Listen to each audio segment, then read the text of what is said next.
de défense et de sécurité travaille depuis plus d'un mois pour assurer la sécurité du territoire, pour assurer la sécurité des personnes, mais également pour assurer la sécurité des biens de ces personnes. Et vous avez dû apprendre ces 2 jours les victoires remportées par nos militaires sur le terrain face à des terroristes arrêtés avec un de nos partenaires, mais libérés depuis les événements du 26 juillet. Je pense que vous avez dû lire dans le journal d'aujourd'hui le nombre de ceux-là qui ont été libérés, armés et qui sont venus frapper nos populations.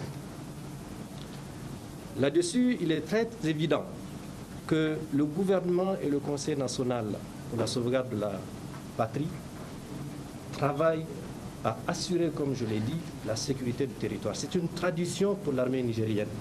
Tous ceux qui connaissent le Niger savent que depuis toujours, nous avons réussi à conserver et à sauvegarder la territorialité de notre pays. Ils continuent de le faire, c'est le lieu de leur reconnaître. On a entendu dire qu'elles ont abandonné le terrain de la lutte contre le terrorisme pour s'emparer du pouvoir. Cela n'est pas exact. Sur la sécurité, nous avons consacré l'ensemble de notre énergie pour protéger les citoyens nigériens et tous ceux qui y vivent sur notre territoire. Avec un stock de dettes de plus de 5 000 milliards de francs CFA et des mesures économiques infligées au Niger, malgré cela, les nouvelles autorités ont mis les agents de l'État dans leurs droits. La masse salariale payée entre janvier et juillet s'établit à 266 milliards.